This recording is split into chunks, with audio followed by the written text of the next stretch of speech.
L'actualité du jour sur Kivu Morning Post pour ce vendredi 2 janvier 2026. Bienvenue à la une. L'F-123 accuse le gouvernement congolais de profiter du retrait de ses troupes pour réoccuper des zones stratégiques et des ciblées. Ouvira. Au moins 6 personnes ont été tuées lors d'une attaque attribuée aux combattants de l'ADF MTM dans la nuit du 1er au 2 janvier 2025 au village Katanga, secteur des Bapéré, à quelques kilomètres de Mangurujipa Centre, territoire du Lubero. Nous sommes en province du Nord Kivu. C'est tout pour les sommaires. Bienvenue à l'actualité du jour. Vous êtes nouveau, abonnez-vous à la chaîne.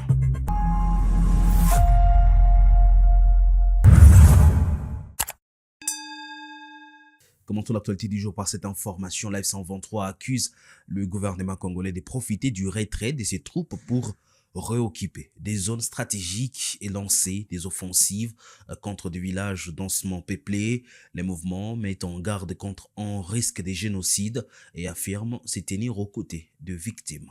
Détail, Jospin Hangui. L'Alliance Fleuve Congo F-123 a rejeté les accusations des conquêtes territoriales formulées par le porte-parole du gouvernement, Patrick Muyaya, le 31 décembre 2025, qualifiant ces allégations de propagande et manipulation de l'opinion. Le régime de Kinshasa utilise le retrait de nos troupes pour réoccuper des zones et mener des offensives massives contre nos positions et de villages densément peuplés, a déclaré Laurence Kanyuka, porte-parole de la 123, dans un communiqué signé le 2 janvier 2026 à Goma. Les attaques viseraient notamment les agglomérations d'Uvira et de Makobola, où le mouvement affirme que des violations graves, pillages et violences sexuelles ont été commis. Selon la F-123, les frappes aériennes et bombardements menés par les forces coalisées du régime, y compris les FARDC, les FDLR, les milices Maï Maï Wazalendo et des mercenaires étrangers, ont fait 8 morts et 55 blessés à Kamanyola et provoqué des déplacements massifs des civils. Le mouvement dénonce également les actions contre les manifestations pacifiques à Uvira. Le 22 décembre 2025, les forces de Kinshasa ont ouvert le feu sur des civils lors d'une marche pacifique mettant en danger des vies innocentes, précise le communiqué.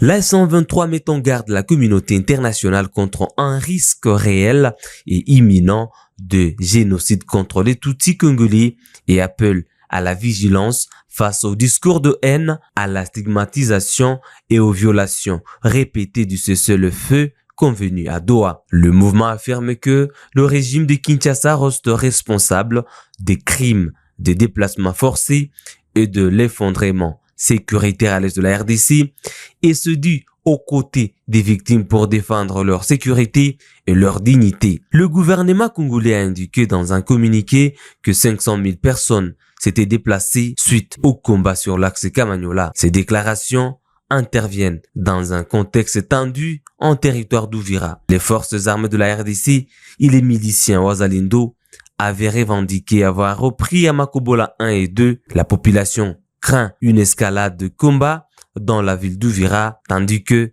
certains Congolais réfugiés au Burundi commencent à regagner Baraka et Fizi, estimant que la sécurité s'améliore. On vient de l'apprendre, des drones de l'armée congolaise ont bombardé ce vendredi 2 janvier 2025 la cité de Massissi Centre, chef-lieu du territoire de Massissi. Cette situation a causé des dégâts où on signale plusieurs blessés.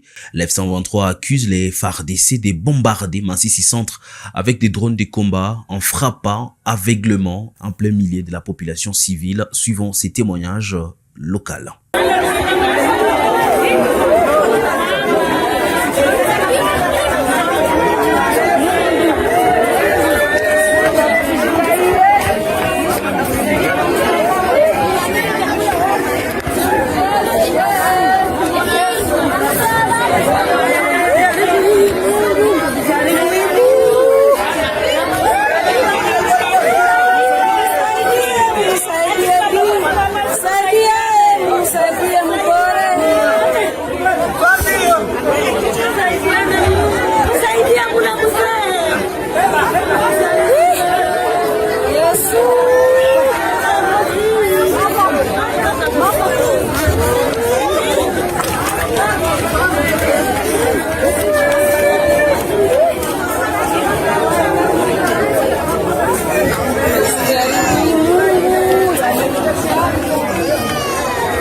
Territoire hapa kwa nani pale kwa mode pale tu mwakale ka rompwe pale iko sanjo kwa ibombe na kuki pale kwa mode pale tu haiko nasi kwenda huko kuzana hizo. Donc à ce moment vraiment c'est compliqué, on n'avait pas vraiment des informations là fiables. Là, il y a plusieurs quartiers. Moi je suis juste à Mongaliema.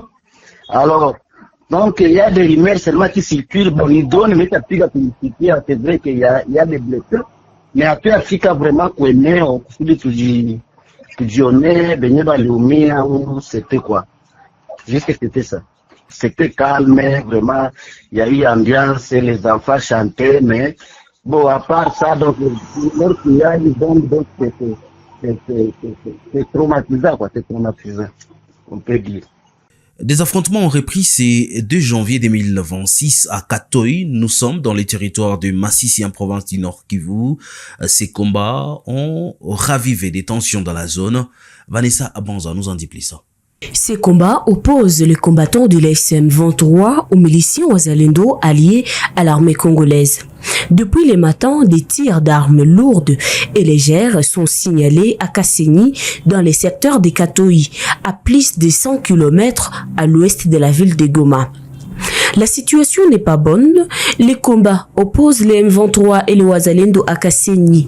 Le M23 veut reprendre Katoy Centre, situé à 7 km de la zone de combat, a déclaré Bazongo Jacques, chef du secteur de Katoy. La semaine dernière, lors d'une offensive, le milicien Wazalendo allié à l'armée congolaise avait récupéré la cité de Katoy, chef-lieu du secteur de Katoy, après de brefs combats.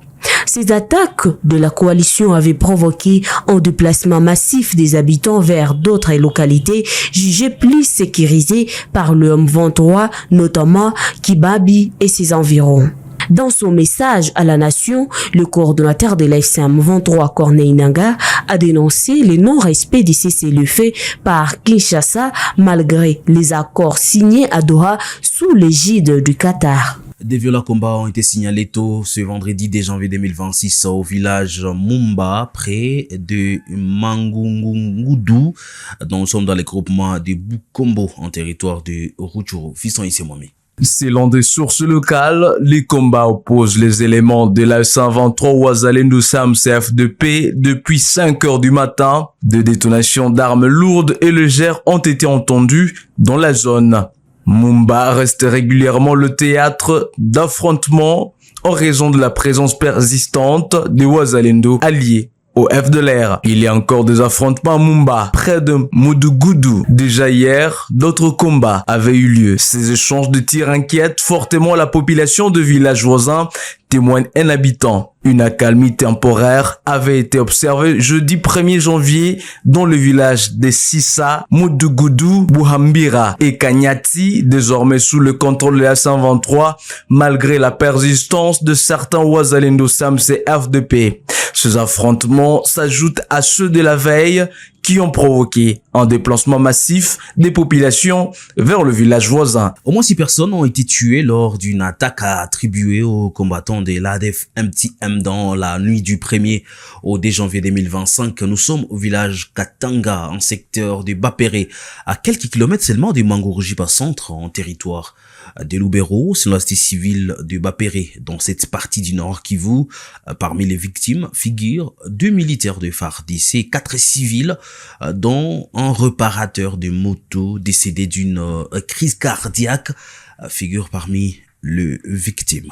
Nous venons de passer une nuit et une matinée sous un choc parce que l'ennemi a signé son incursion au chef-lieu du secteur de Bapere, dans le quartier Katanga à Maendele aussi, où on enregistre un bilan provisoire de 5 personnes qui ont été tuées. Il y a aussi des maisons qui ont été incendiées. Il y a aussi un jeune garçon qui venait de perdre aussi sa vie suite à des coups de balle, qui fait au total 6 décès dans la zone. Ça, c'est un grand choc. Il y a aussi des blessés graves qui sont admis au niveau de l'hôpital. Il y a des civils, il y a aussi un militaire. Parmi les personnes qui sont décédées, il y a aussi nos voyants militaires, 2 militaires qui venaient de succomber, quelque chose que nous condamnons avec la dernière énergie. Et aussi, nous appelons nos sociétés civiles, parce que c'est incompréhensible aussi, parce qu'il y a des multitudes. Il y a des groupes armés qui sont dans la zone, il y a les UPDF, il y a aussi nos forces, automatiquement. Et toute cette coalition devrait s'unir et parler même langage pour mettre fin à cette barbarie de l'ADF qui continue toujours à endeuiller. Nous venons de commencer l'année avec une situation tellement morose, une situation qui n'est pas tellement bonne. C'est quelque chose que nous avons condamné, c'est plusieurs crépitements de balles. Et pourtant, les porteurs d'armes devraient d'abord voir, étudier là que les balles sont en train de provenir. Mais malheureusement, on a compris, il y a eu vraiment une confusion. Les coups de balles ont retenti n'importe où. Partout dans les quartiers, il y a eu des coups de balles. Et la population a été victime, la population a manqué là où se diriger. Et pourtant, toute cette armée, VDP haute, devrait voir les balles proviennent de telle part pour que nous puissions ensemble fixer nos orientations et nos idées là que les coups de balles sont en train de provenir. Mais vous allez comprendre qu'il y a une confusion totale. Dans les réseaux sociaux, il y a aussi d'autres confusions. Tantôt on dirait, on est en train de fêter, on est en train de célébrer la fête de l'année. Et pourtant, on ne devrait pas célébrer la fête de l'année par des crépitements de balles pour ne pas accompagner la population dans la paix. Mais c'est là que nous avons compris qu'il y a eu un jeu d'ennemis qui s'est joué dans les réseaux sociaux. Les gens se sont battus dans les réseaux sociaux. Les hommes qui devraient alors suivre l'allure de l'incursion et aussi ont été distraits. Et la population comprenait alors les sorts de cette paisible population. Ici en ville de Goma, au lendemain de la fête du Nouvel An, les activités ont repris normalement ce vendredi 2 janvier 2026 à Goma. Les boutiques, le magasin, le marché, les transports en commun fonctionnent normalement.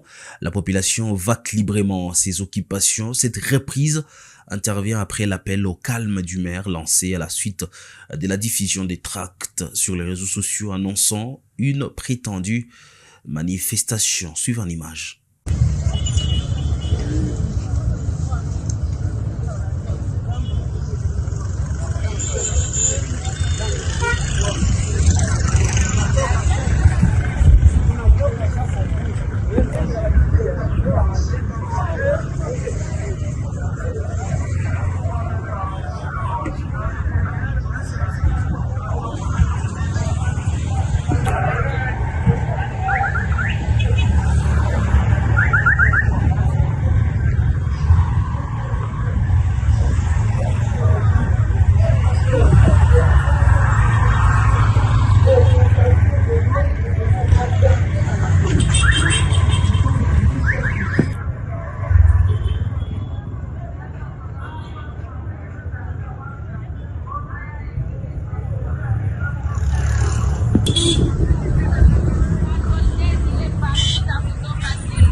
À l'occasion de la nouvelle année, les habitants du Goma ont exprimé leurs vœux de paix et d'amélioration des conditions de vie. Jules Ineza a souhaité une meilleure année pour toute la population. Yungo Roger espère la fin de la guerre et un retour des habitants dans leur village d'origine. Esther Mirabel a appelé à l'amélioration de la situation dans l'Est de la République démocratique du Congo. Tour à tour, ces habitants s'expriment ici. Je crois que c'est une grâce, je suis très content. Je suis très content de finir cette année. Personne ne pouvait espérer, après les événements qui sont produits en janvier, qu'on devait terminer cette année ici dans la ville de Goma. Avec toutes les réalités, vous avez vu que ça n'a pas été facile. Mais nous nous sommes quand même retrouvés, nous avons célébré ensemble. J'ai été là, j'ai eu à animer, je suis très content. C'est un sentiment de gratitude et de grâce, surtout de remerciement envers l'Éternel Dieu Tout-Puissant d'avoir fini cette année. La ville de Goma a toujours été résiliente. Pourquoi? Parce que j'ai été très surpris. Je ne m'attendais pas à voir un si grand monde. Moi, j'ai été appelé seulement pour faire le MC. Et dès que je suis arrivé, je vis, il y avait vraiment un monde immense. J'étais vraiment stupéfait. Et je trouvais que peu importe les difficultés que nous traversons, même étant un lion blessé, nous sommes capables de nous relever et de continuer toujours à nous battre. Mon message est que 2026 sera une merveilleuse année. Nous allons connaître une très bonne année en 2026. Et je souhaite tout ce qu'il y a de meilleur à toute la population de Goma, à nous tous, et surtout au Kivu, à Bukavu, je ne vous oublie pas, mais également à toute la République démocratique du Congo. Notre heure a sonné et cette année, ça sera notre année. Donc meilleur vœu à vous tous et bonne année à vous tous. Je me sens vraiment dégagé, je me sens très à l'aise. Surtout que la sécurité est revenue et nous sommes dans un contrée bien sécurisé. C'est pourquoi nous osons même de nous déplacer les soirs avec toute la famille comme ça. Les petits-enfants sont là, nous sommes en sécurité, il n'y a pas de problème. Tout se passe bien. En tout cas, l'année qui vient de s'écouler était une année très difficile, une année de preuves difficile à surmonter, mais Dieu a fait grâce, nous y sommes, nous sommes déjà en 2026. Nous essayons seulement d'oublier l'année qui vient de s'écouler. Nous souhaitons le bon pour cette année, nous souhaitons qu'il y ait la fin de la guerre et que tout un chacun rentre dans son milieu naturel. Comme nous autres, nous sommes venus de Bunia. Mais pour y arriver ces derniers temps, à cause de la guerre, nous faisons un détour par le Rwanda et l'Ouganda pour atteindre Bunia. C'est un peu compliqué, c'est un peu plus coûteux que ça. Si seulement il y a la sécurité, nous prendrons notre route habituelle de Goma à Butembo, ça sera très bien. C'est ce que nous souhaitons pour cette année. Du point de vue économique, je vois que tout essaie un peu de marcher. Il y a de cela 6 mois, tout marche un peu bien ici à Goma. Et nous souhaitons que ça continue ainsi et que le panier du ménagère soit plein, comme ça a toujours été auparavant. En tout cas, je me sens très heureuse d'être ici présente avec ma famille, de voir les gens heureux. Je me sens très en joie. En dépit de la situation, je vois les gens heureux et en tout cas, on espère que les choses vont s'améliorer. La situation n'a pas été facile tout au long de l'année 2025. Les gens ont perdu des membres de leur famille. Il y a eu la guerre, il y a eu les conflits. Mais nous espérons que les choses s'améliorent en tant qu'enfants de l'Est.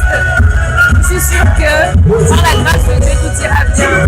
C'est vendredi, des habitants du quartier Mbankoko à Bunia sont descendus dans la rue pour protester contre une tentative présumée d'expoliation de la concession de l'école primaire Bankoko. C'est en province de l'Ituri. La route a été barricadée, des pneus brûlés et des jeunes ont scandé des chansons provoquant inquiétude et colère dans la population. Un reportage de notre permanent dans la zone. Au quartier Bakoko, dans la ville de Bunia, la matinée de ce vendredi est marquée par une vive tension. Des jeunes se sont mobilisés pour défendre l'école primaire Bakoko, menacée selon eux d'expoliation. Ils n'ont plus droit de vendre cette école parce que nos enfants étudient ici. Et si aujourd'hui, leur machine arrivait ici pour détruire cette école, où iront étudier nos enfants à partir de ce lundi ou mardi? Au cœur de la colère, une présumée tentative de démolition de la concession scolaire occupée depuis plusieurs décennies.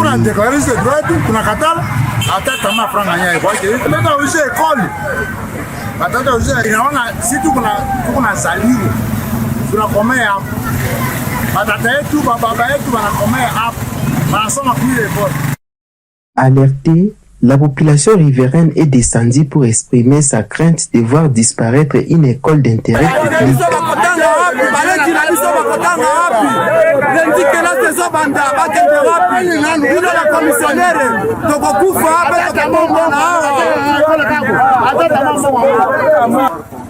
Les responsables scolaires et la population appellent à l'implication urgente des autorités provinciales pour éviter toute escalade et préserver la paix sociale. Le souhait est de voir la haute autorité provinciale, donc le gouverneur de province, s'impliquer dans cette situation, parce que si cela dégénère, ça risque de remettre à zéro tous les efforts qu'il est en train de faire pour restaurer la paix dans notre province. Ce n'est pas la première fois aujourd'hui.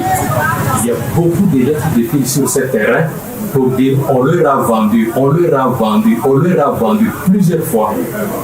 Et l'avant-dernier incident avant celui-ci, c'est que nous avons vu des personnes venir avec des placards pour venir implanter et dire que voilà le lieu qu'il faut détruire. Et la population scolaire qu'ils ont trouvée sur le terrain les ont mis hors. Et nous pensions qu'ils ont tiré une leçon, mais malheureusement, ils reviennent maintenant avec un autre ordre de démolition. C'est pour dire que la chose perdure et nous voulons que l'incident d'aujourd'hui soit le dernier du genre.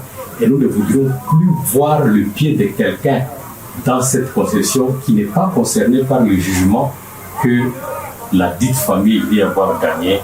La République démocratique du Congo a officiellement entamé ce vendredi 2 janvier 2026 sa mandature de 2 ans au Conseil de sécurité des Nations Unies. Une cérémonie de levée des drapeaux se tient à New York pour marquer ses débuts. La République démocratique du Congo participera aux travaux du Conseil en mettant l'accent sur la paix, la sécurité et la prévention des conflits et la justice transitionnelle. La ministre des Affaires étrangères Thérèse Kaikwamba Wagner a souligné que le pays assumera ses responsabilités avec dignité et engagement au service de la paix internationale. Aujourd'hui est un jour important pour la République démocratique du Congo. En entrant officiellement au Conseil de sécurité des Nations Unies, notre pays assume une responsabilité majeure au service de la paix et de la sécurité internationale. C'est un moment de dignité, mais surtout un moment d'engagement. Cet engagement, la RDC l'assume avec lucidité, car nous savons ce que signifie la guerre. Nous savons ce que signifie l'insécurité et nous savons ce que signifie l'attente des populations civiles partout dans le monde lorsqu'elles se tournent vers les Nations Unies. L'entrée de la RDC au Conseil de sécurité n'est pas une récompense, c'est une mission. Une mission pour défendre le respect du droit international. Une mission pour rappeler que la souveraineté des États n'est pas négociable. Une mission pour porter la voix des peuples affectés par les conflits, en particulier en Afrique.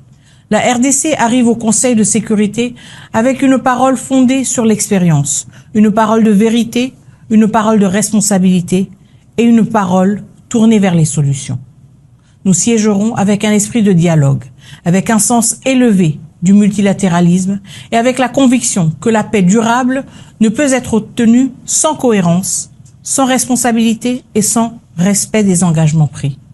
Au nom du gouvernement de la République démocratique du Congo, je tiens à remercier l'ensemble des États membres qui ont accordé leur confiance à la RDC. Cette confiance nous oblige et nous l'honorerons. La République démocratique du Congo est prête à contribuer, prête à écouter et prête à agir avec humilité et détermination au service d'un ordre international plus juste et plus humain. Et c'est la fin, le premier d'ailleurs de l'actualité du jour des Blaise Bassabo, c'est sur Kivu Morning Post pour ces 2 janvier 2026. Merci à vous de l'avoir suivi. On se retrouve d'ici là pour d'autres nouvelles sur Kivu Morning Post. Informé pour transformer. Portez-vous bien.